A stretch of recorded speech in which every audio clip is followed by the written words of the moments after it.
문제 해결을 간절히 기다리는 성도가 있습니다. 어떤 자매님의 고백입니다.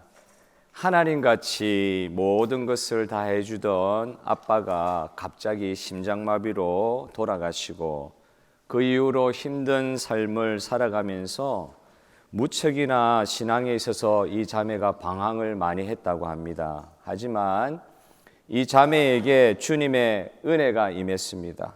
마음 깊은 데서 하나님을 향한 갈망이 생긴 거예요. 하나님을 간절히 찾기로 결심한 것입니다. 여러분, 성도는 하나님을 찾아야 합니다. 할렐루야. 문제를 주신 분이 우리 하나님이시고 그 문제에 대한 해답을 가지신 분도 우리 하나님이십니다. 그래서 이 하나님을 찾기 위해서 방법을 찾았는데 성경에 나와 있는 하나님의 약속을 내가 한번 찾아봐야 되겠다. 성경 말씀을 봐야 되겠다. 하나님이 성경에 어떤 약속을 계시하고 계신지 그걸 붙들어야 되겠다는 생각이 있었던 것이죠.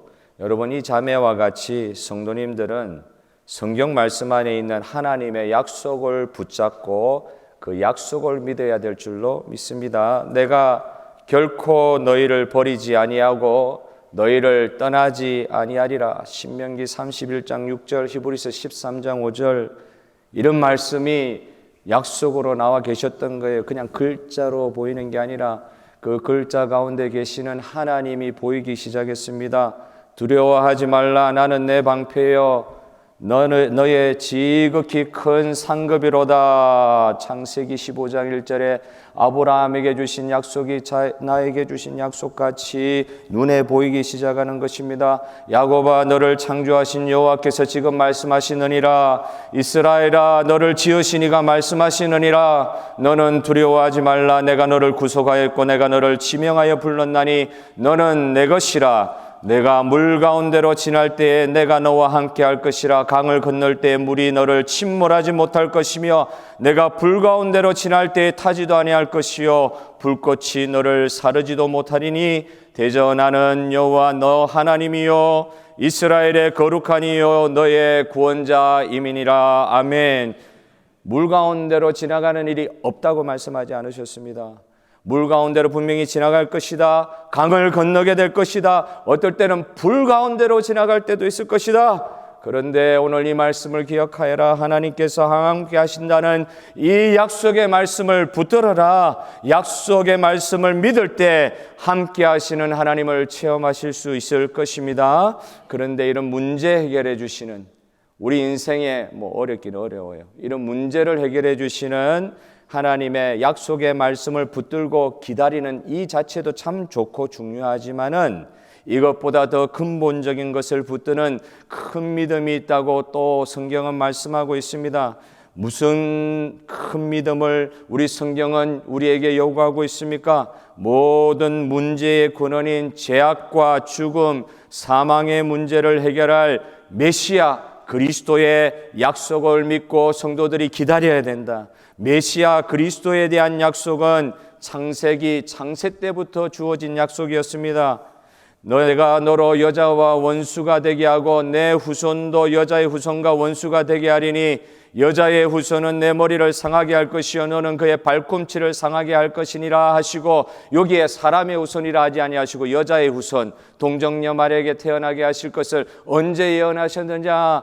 사람이 죄를 범하여 하나님과 멀어진 그때 아니요, 하나님의 거룩하신 섭리 안에 그 이전부터 하나님께서는 창세 때로부터 구원자 메시아를 주시기로 말씀으로 약속하여 주셨습니다. 이사야 7장 14절 주께서 친히 징조를 너희에게 주실 것이라. 보라, 처녀가 잉태하여 아들을 낳을 것이요 그의 이름을 임마누엘이라 하리라. 약속하신 그대로 우리 주 예수님이 이 땅에 오신 줄 믿으시기를 바랍니다. 그래서 우리가 지금 예수님 믿고 이 자리에 나와 있는 거 아닙니까? 눈으로 한번 보지도 못했는데 약속의 말씀을 믿고 그 약속이 실현될 것을 믿고 오늘 우리 주 하나님을 예배하는 자리에 저와 여러분이 있는 것입니다. 이런 메시아 약속의 말씀이 분명히 계셨음에도 불구하고 정작 예수님께서 2000년 전에 탄생할 당시에는 그 당시에 대부분의 사람들은 이 약속들을 기다리지 못하고 까마득히 잊고 장가가고 시집가고 생활비 벌면서 살려고, 그러면서 이 약속을 까마득히 잊어버리고 살았던 거예요. 그런데도 비록 소수라 할지라도 몇 사람은 이 구약에 있는 하나님의 약속의 말씀을 철석같이 믿는 사람들이 있었다. 누굽니까? 세례 요한을 낳았던, 나이가 많아서 낳으셨어요. 몇 살인지 나와 있지 않지만 경수가 거의 끊어진 상태에서 낳았다고 볼 수 있는 사람들입니다. 세례 요한의 부모 엘리사벳과 사가랴가 그랬습니다. 유대왕 헤롯 때에 아비야 반열에 제사장 한 사람이 있으니 이름은 사가랴요 그의 아내는 아론의 자손이니 이름은 엘리사벳이라.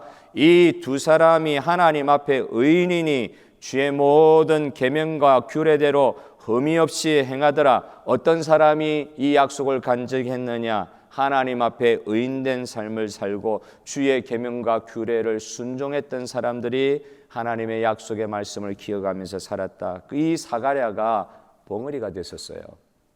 세례요한 낳기 전에 벙어리가 됐다가 하나님께서 그 입을 열어주실 때에 입이 열리자마자 앞으로 조금 있으면 태어날 예수 그리스도 메시아에 관해서 이렇게 찬양하면서 하나님의 말씀을 기억하고 있습니다. 그 부친 사가랴가 성령의 충만함을 받아 예언하여 이르되 찬송하리로다. 주 이스라엘의 하나님이여 그 백성을 돌보사 속량하시며 우리를 위하여 구원의 뿔을 그 종 다윗의 집에 일으키셨으니 이것은 주께서 예로부터 거룩한 선지자 입으로 말씀하신 바와 같이 우리 원수에게서와 우리를 미워하는 모든 자의 손에서 구원하시는 일이라. 우리 조상을 긍휼히 여기시며 그 거룩한 언약을 기억하셨으니 곧 우리 조상 아브라함에게 하신 맹세라. 우리가 원수의 손에서 건지심을 받고 종신토록 주의 앞에서 성결과 의로 두려움이 없이 섬기게 하리라 하셨도다. 이렇게 사가랴가 입이 열리면서 성령 충만함을 받고 우리 주 예수 그리스도의 태어나심을, 기다림을, 참 성취하신 주님을 찬양하는 장면이 있었던 것입니다. 이 두 사람뿐만 아닙니다. 세례 요한의 부모뿐만 아니라 예루살렘 성전에서 메시아를 기다리던 이 사람들도 연세가 많은 분들이었어요. 참 이상하죠. 성경은 달라요. 그런데도 다른 부분에 쓰여져 있는데도 이분들의 특징이에요. 메시아를 기다렸던 두 사람 시므온과 안나가 나옵니다. 누가복음 2장 25절 예루살렘에 시므온이라 하는 사람이 있으니 이 사람 나이 많았어요. 이 사람은 의롭고 경건하여, 어떤 사람이 메시아를 기다린다고요? 그냥 기다리는 게 아닙니다. 내 원하는 대로 삶을 살면서 기다리는 게 아닙니다. 의롭고 경건하여 이스라엘의 위로, 이게 이스라엘 위로가 이스라엘 구원이란 뜻입니다. 이스라엘의 구원, 구원할 자 메시아를 기다리는 자라. 성령이 그 위에 계시더라. 이 사람 위에는 성령이 계셨어요. 그래서 하나님 말씀의 약속의 말씀을 붙드는 용기가 있었어요. 모든 사람들이 자기 살기 바빠서 오시리라고 약속하신 메시아를 전혀 기다리지 못하는 상황 가운데서도 그는 의롭고 경건하여 이스라엘의 위로를 기다렸다고 했습니다. 그가 그리스도를 보기 전에는 죽지 아니하리라는 성령의 지시까지 받고 성령의 감동으로 성전에 들어갔다고까지 이야기합니다. 그는 마침내 그 약속하신 말씀대로 예수님을 품에 안았어요. 예수님을 품에 안았다고요. 내 살아있을 동안 메시아 볼 것이라는 그 약속을 실제로 체험한 것입니다. 이런 은혜가 우리 모든 성도님에게 임하시기를 주님의 이름으로 축복합니다. 이 사람뿐만 아니라 같이 이 성전을 지키고 있었던 또 할머니 한 사람이 나오잖아요. 또 아셀 지파 바누엘의 딸 안나라는 선지자가 있어 나이가 매우 많았더라. 그가 결혼한 후 7해 동안 남편과 함께 살다가 가부가 되고 84세가 되었더라. 전 성경 번역에는 100살이 넘은 것처럼 번역이 되어 있는데 어쨌든 이렇게 번역되어 있습니다. 어쨌든 수십 년간을 이 사람이 성전을 떠나지 아니하고 주야로 금식하며 기도함으로 섬기더니, 말씀해 보니까 메시아는 오신다고 했는데 메시아가 전혀 오시지 않는 삶을 수십 년 동안 겪으면서도 성전을 안 떠나고 메시아를 기다리는 기도하면서 성전을 지켰다는 거예요.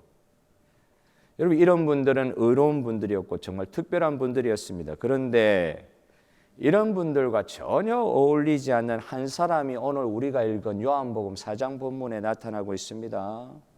오늘 본문에 나오는 이름도 알 수 없는 한 사마리아 여인을 한번 보십시오. 이 여인은 성령 충만한 사람이 아니었습니다. 의로운 사람도 아니었습니다. 경건한 사람도 아니었습니다. 죄 많은 여인이었습니다. 사연 많은 인생이었습니다. 아마도 이 여인은 남자들의 마음을 사로잡고도 남을 정도의 미모와 매력을 소유했을 것 같습니다. 남자 5명 갈아치우기가 그렇게 쉽지 않습니다. 제가 모르긴 해도 아닐 것 같아요. 그냥 남자들이 첫눈에 볼 때는 저 여자하고 한번 살아봐야 되겠다 할 정도의 미모와 매력 같은 게 있지 않았을까. 사마리아 남자들은 그 여인과 결혼해서 아마 살아보고 싶었던 것 같아요. 그러니까 한두 사람도 아니죠. 하지만 이 여인에게는 어떤 문제가 있었던 것 같아요. 며칠, 몇 년은 같이 살 수 있어도 수십 년 못 살 수 있는 그런 문제가 있었던 것 같아요.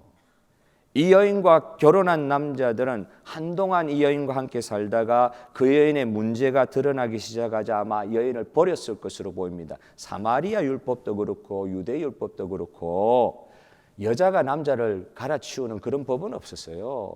남자가 여자를 버렸지, 그 당시의 법으로는요. 이 여인은 버림받았던 거예요. 사마리아 여인은 이런 일을 5차례 이상이나 겪었던 거 아닙니까? 그런데 이 사마리아 여인을 예수님께서 만나러 수가성까지 들어오신 것입니다. 사마리아 여인과 예수님은 원래 유대인 남자와 사마리아 여자, 이건 있을 수 없는 그림인데 아마 오랜 시간 동안 대화했던 것을 나중에 이제 요한이 기록했던 것이죠. 오랜 이렇게 긴 대화 내용이 성경에 잘 나오지 않아요. 근데 예수님과 오랜 시간 동안 이 여자가 대화를 하면서 대화의 마지막 부분에 그 여자가 평생 그 마음속에 품고 있었을 법한 질문 하나를 예수님께 던지고 있습니다.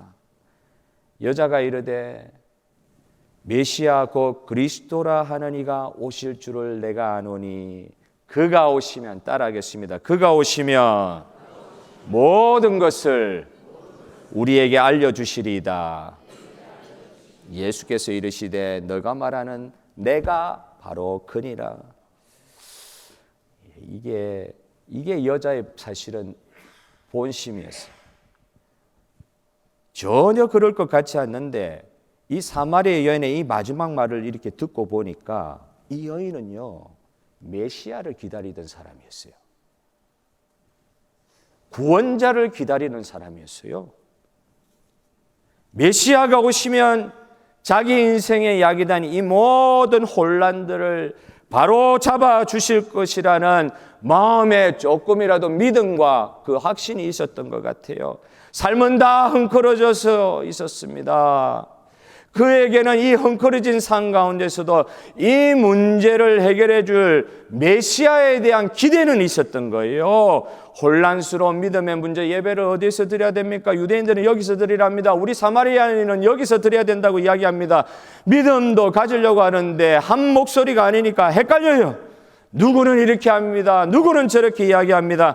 믿음의 문제도 누구 말 듣고 믿을 수 있는 문제가 아니었어요. 너무너무 혼란스러웠어요. 삶의 의무는 말로 다할 수 없는 어려움이었습니다. 그럼에도 불구하고 그 여자의 인생에 하나의 바람이 있었다고 하면 메시아 그리스도가 오시면 이 문제 다 해결해 주실 것이라는 기대와 소망이 있었던 것입니다. 할렐루야.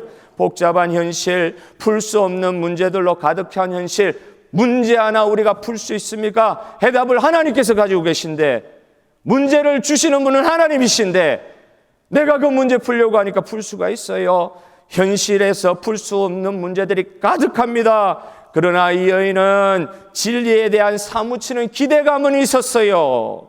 말씀에 예언되어 있는 메시아에 대한 소망은 그래도 막연하게나마라도 놓지 않고 그가 하나 바라보고 살았던 것 같아요.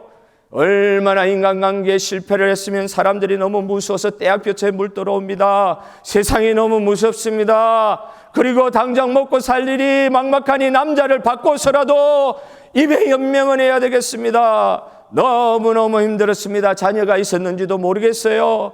그녀에게는 하나님을 예배하는 그래도 갈증은 있었다는 거예요. 사마리아인은 여기서 예배합니다. 유대인들은 여기서 예배합니다. 도대체 어디서 예배해야 됩니까? 이런 혼란한 문제 가운데서도 그는 믿음 그리고 예배를 어디에서 드려야 될지에 대한 그런 갈증은 있었다고요. 예배에 관한 잘못된 신앙을 그녀가 가지고 있다 할지라도 그래도 그녀에게는 소박이 있었어요. 이 모든 문제를 풀어줄 메시아 그리스도께서 곧 오실 것이고 그가 오시면 모든 것을 바로잡아 주실 것이라는 그 소망이 있었습니다.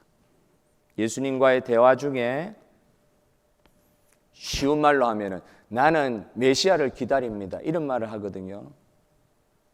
이 말은 아마 그녀의 영적인 갈등을 그대로 묘사해 주는 말인 것 같아요. 세상에는 이제 제가 희망을 걸 만한 것이 아무것도 없습니다. 이제는 어쩔 수 없습니다. 제발 좀 살려주십시오.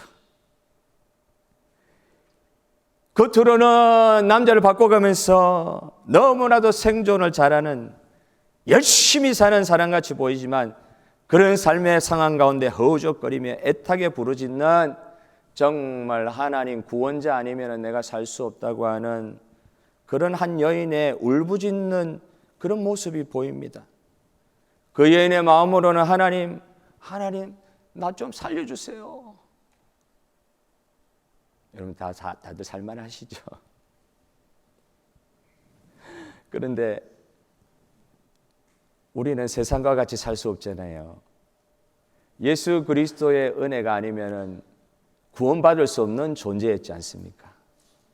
여러분 그런 예수님을 지금도 기대하고 계십니까?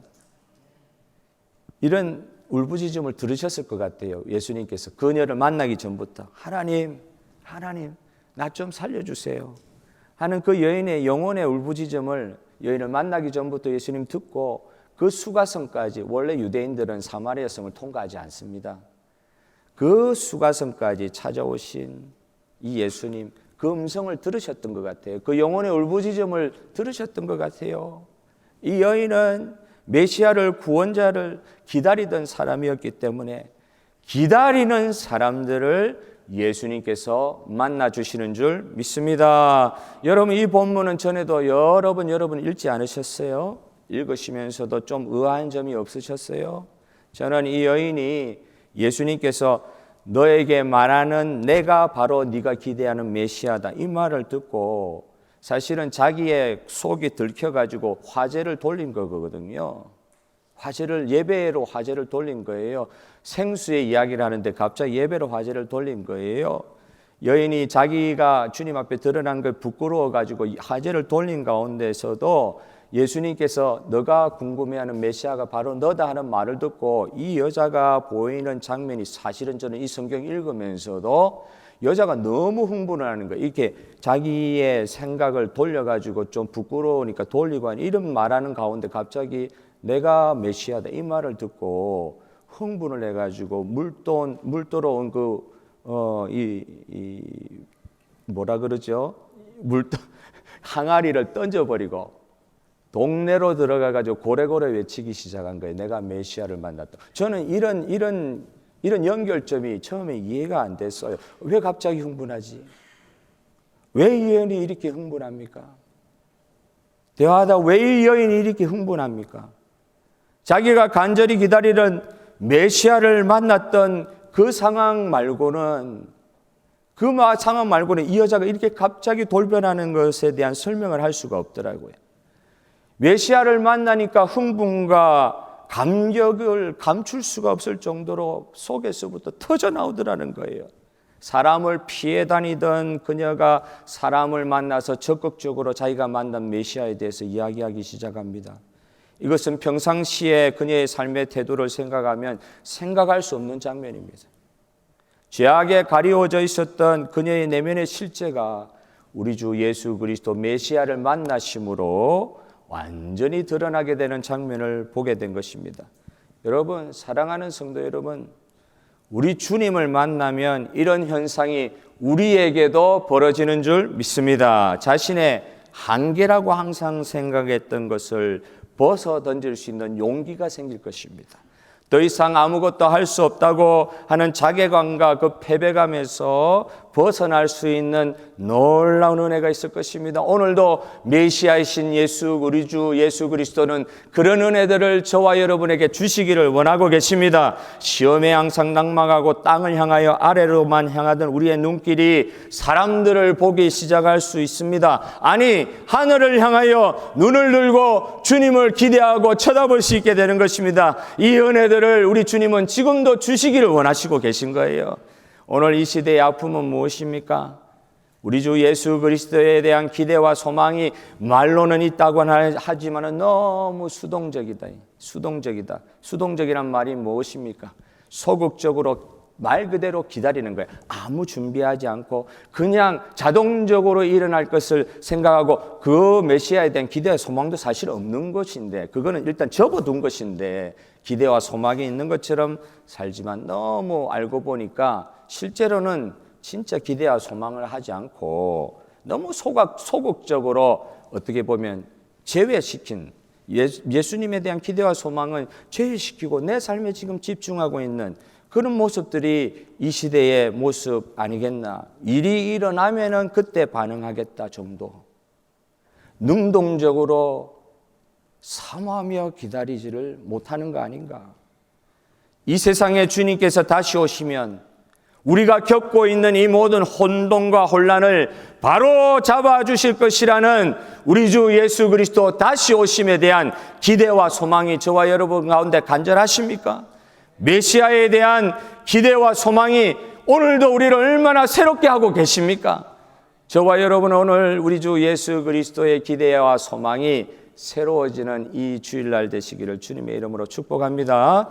메시아를 정말로 간절히 기다린 이 여인의 삶을 살펴보면서 우리는 다음과 같은 점들을 우리 삶의 적용점들로 가져올 수 있을 것 같아요. 첫째, 성도는 삶의 근본적인 문제 해결을 위해 주님을 끝까지 기다려야 합니다. 이런 기다림은 어떤 면에서 참 어렵습니다. 침묵하시는 듯한 주님을 기다리는 일은 정말 힘듭니다. 기도하다가 왜 그만두십니까? 왜 그만두시죠? 주님이 응답 안 하시기 때문에. 주님이 내가 아무리 기도해도 말씀을 안 하신, 대답을 해야 무슨 질문을 하지. 침묵하시는 듯한 주님을 기다리는 일은 정말 힘들 수 있습니다. 메마른 시기가 있을 수 있습니다. 하나님의 소원은 하나님을 정말로 사랑하는 영혼과 하나님을 간절히 찾는 영혼에게 친히 자신을 나타내 주시는 것입니다. 그런데 자신을 주시고자 하시는 하나님이 때로는 어떨 때는 우리가 알지 못하는 이유로 당신 자신을 숨기시는 것도 사실 우리에게 일어나는 현상이에요. 여러분, 그러나 이것에도 하나님의 뜻이 있는 줄 믿으시기를 바랍니다. 이렇게 하심으로써 우리로 하여금 하나님께 대한 영적인 게으름으로부터 우리 하나님 우리를 깨우시기 원하시는 것 같아요. 하나님이 자신을 숨기시는 목적은 성도들로 하여금 어떤 면에서는 하나님을 간절히 구하도록, 아무리 해도 안 되는데 기도해도 안 되는 것 같아도 그래도 간절히 구하도록, 하나님을 구하도록 하기 위하여 이렇게 하시는 거 아닌가. 주님이 친히 자신을 감추셨다고 할지라도 계속해서 우리 성도들은 주님 앞에 머물러 있어야 할 것입니다. 겸손하게, 어떤 면에서 자기를 포기하는 마음으로, 자족하는 마음으로, 우리 주님께서 약속하신 말씀대로 나를 영원히 떠나지 않는 것을 믿는 믿음으로 자기를 주님께 완전히 맡기는 심정으로 주님을 기다리는 저와 여러분 되기를 축복합니다.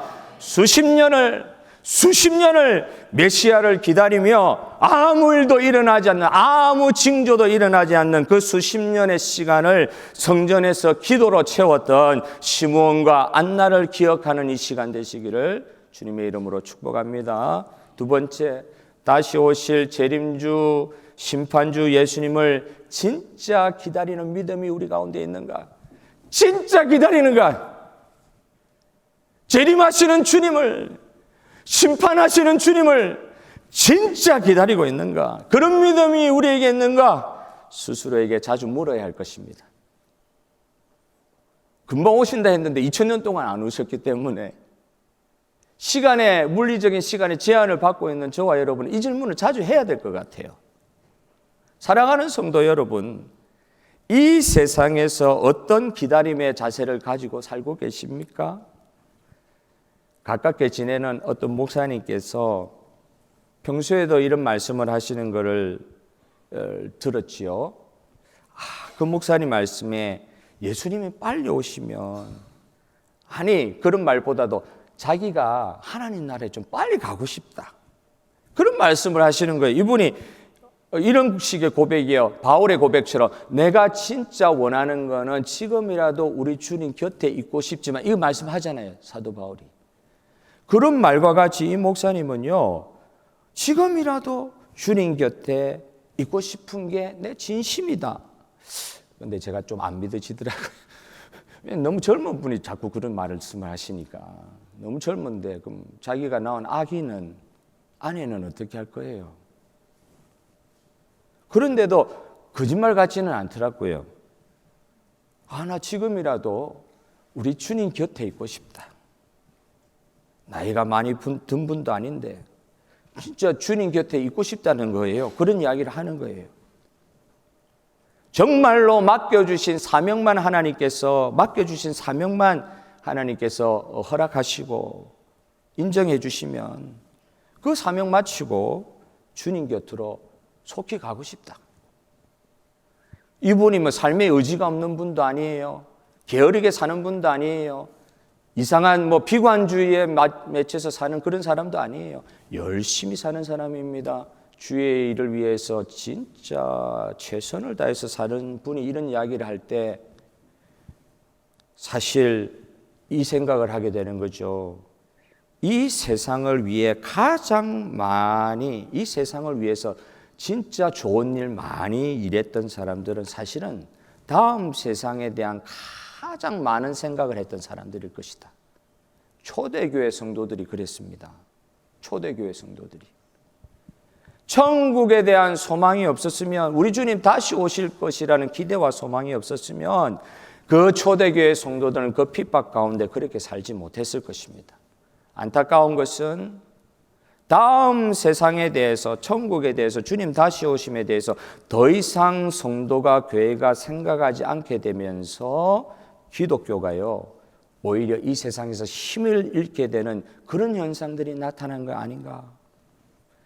천국을 바라보면, 주님 다시 오실 것을 기대하는 것을 바라보면 세상을 덤으로 얻을 수 있는 기회가 있는데, 이 세상만을 바라보는 것 자체로 모든 것을 잃어버리게 되는 그런 영적인 상황들이 오게 되는 것 아닌가. 성도는 이 세상에서는 채워지지 않는 그 안에 신령한 욕구들이 우리 안에 있다는 것을 깨닫는 것이 중요한 것 같아요. 천국으로만, 예수님으로만, 다시 오실 주님으로만 채워질 수 있는 영적 빈 공간이 모든 성도에게 있습니다. 주님 다시 오심과 천국을 간절히 사모하고 기다리는 이 믿음이 중요한 이유가 여기에 있는 거예요. 정말 주님이 오늘이라도 오시면 좋겠다는 생각이 저와 여러분의 마음을 가득 채우고 있습니까? 그런 마음으로 채워질 수 있는 저와 여러분의 믿음이 되시기를 주님의 이름으로 축복합니다. 마지막으로 간절함이 필요한 것 같아요. 간절함이. I don't care. 영어를 잘 못하지만 I don't care라는 말은 이 시대를 대변하는, 사상을 대변하는 말인 것 같아요. 너무 흔하게 써요. I don't care. 내가 중요한 거지. 주변에 일어나는 거 나는 신경 쓰고 싶지 않다. I don't care. 간절함이 없는 시대가 되었습니다. 뭐를 추구하더라도 간절함이 없는 시대가 되었어요. 하나님을 향한 영적 갈급함과 배고픔이 완전히 상실되어 버렸기 때문에 어떤 분들은 교회가 그것 때문에 죽어간다고 이야기하시는 분도 계시더라고요. 간절함이 없어서 메시아를 기다리는, 그래서 주님을 진짜 기다리지 않는 그런 시대가 된 것은 아닌가. 주님이 오시는 것을 기다린다고 했을 때 기다리는 건 아무것도 안 하고 그냥 일이 일어나기를 그냥 아무 생각 안 하고 준비 안 하고 그냥 있는 걸 그걸 기다린다고 표현하는 게 아닌데, 어느 순간 우리는 기다린다는 그 표현을 너무나도 수동적으로 우리는 아무것도 안 해도 된다는 그런 식으로 해석하는데 익숙한 것은 아닌지, 주님 다시 오심을 앞당기기 위해서 왜 모든 사람들에게 복음이 전파된 이후에야 내가 오리라, 주님 다시 오심을 앞당기기 위해서 선교사들이 열방으로 나가잖아요. 이것 때문에 열방에 나간 선교사님들이 많아요. 모두가 다 그런 건 아니겠지만 한국에 제일 처음 온 선교사님도 이 약속 때문에 선교사들 젊은이들이 많이 온 거예요. 호주 멜버른의 의사들이 부산에 대구에 선교사로 젊은 나이에 들어갔던 이유는 이 사상이 그 시대를 팽배했기 때문에. 무슨 사상이에요? 어떤 성경적 사상이에요? 모든 사람에게 복음이 전파된 이후에야 우리 주님 다시 오시니까 내가 저기 코리아라는 나라, 이름도 모르는 나라 가가지고 복음을 전해서 듣든지 아니 듣든지 내가 주어진 소명 가지고 복음을 전하면 그 사람 듣든지 안 듣든지 그건 하나님이 예정하신 것이고, 그 사람들에게 복음을 다 알리고 나야 그래 주님 다시 오시니까. 그 사람들의 마음속에는 뭐예요? 선한 일 하러 가는 게 목적이 아니었어요. 병원 세우러 가는 게 목적이 아니었어요. 제일 큰 목적은 뭐예요? 우리 주님 다시 오심을 앞당기고 싶은 그런 사상이 1900년대 말 2000년대 이 넘어올 때 이 사상이 1900년대 그 사상이 있었다고요. 그래서 많은 사람들이, 젊은이들이 알지도 못하는 나라의 선교사로 막 나갔던 것입니다. 그때 선교사들 들어와 가지고 한국이 이렇게 교회가 많은 나라가 된 거예요. 여러분, 주님의 오심을 앞당기기 위해서 저와 여러분 적극적으로 증인의 사명을 감당하고 있습니까? 어떤 분은 재미난 이야기지만 종말이 오는 게 겁이 나가지고 전도하는 게 겁난다, 이렇게 이야기하시는 분도 있더라고요. 진짜 그렇습니까? 주님 다시 오심을 대망하면서 기다리고 있습니까? 어떤 분이 이렇게 이야기할 수 있어요. 주님 지금 오시면 안 됩니다. 오늘 지나고 내일 밤에 오시면 안 됩니다. 왜요? 그랜빌 지역에 주님을 아직도 모르고 죽어가는 생명들이 많은데 주님 지금 오시면 어떻게 합니까? 그래도 내가 복음 전할 수 있을 때까지 전하고, 내가 저렇게 불쌍히 여김이 되는 사람들에게 복음 전하고 난 뒤에 주님 그때 오십시오. 그래서 주님의 오심을 사실은 뒤로 자꾸 미루시는 분도 있을 수 있잖아요. 내가 제대로 복음 전하기까지 주님 좀 기다려 주십시오. 저 불쌍한 영혼 어떻게 합니까? 내 친척들, 주님 내일이라도 오시면 예수님 모르고 지옥 가면 어떻게 합니까?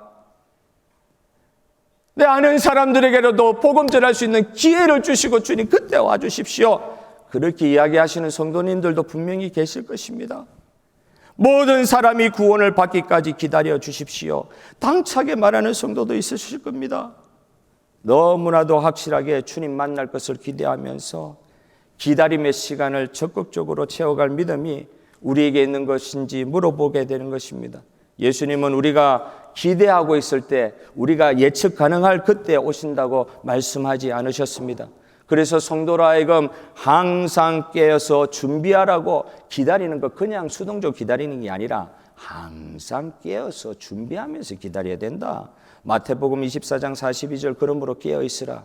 어느 날에 너희 주가 임할는지 너희가 알지 못함이라. 교회는 우리 주 메시아 그리스도의 은혜를 다시 기다리는 공동체잖아요. 이미 은혜를 받았어요. 그러나 다시 오실 주님의 또 다른 은혜를 기다리는 공동체가 교회 공동체입니다. 교회는 부흥을 기다리는 공동체입니다. 구원받는 일을 간절히 기다리는 공동체가 교회입니다. 현재의 내 욕망을 절제하면서까지도 주님의 임재 다시 오심을 간절히 기다리는 공동체가 시드니 중앙장로교회입니다. 할렐루야. 허리에 띠를 띠고 등불을 켜고 서 있으라. 너희는 마치 그 주인이 혼인집에서 돌아와 문을 두드리면 곧 열어주려고 기다리는 사람과 같이 되라.